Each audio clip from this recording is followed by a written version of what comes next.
இந்த spray AC outdoor யூனிட்க்கு கீழே பக்கத்துல கிடந்துச்சு.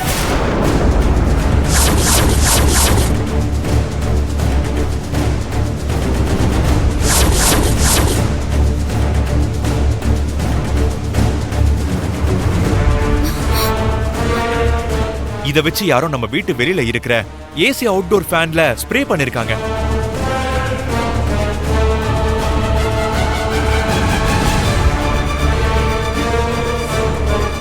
இது ஸ்லோ பாய்சன் மாதிரி.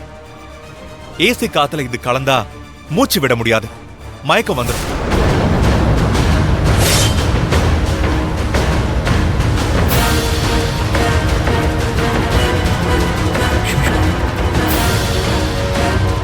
மூச்சு திணறல் வந்து 1 மணி நேரம் உள்ள இருந்தாங்கன்னா கண்டிப்பா செத்துருவாங்க.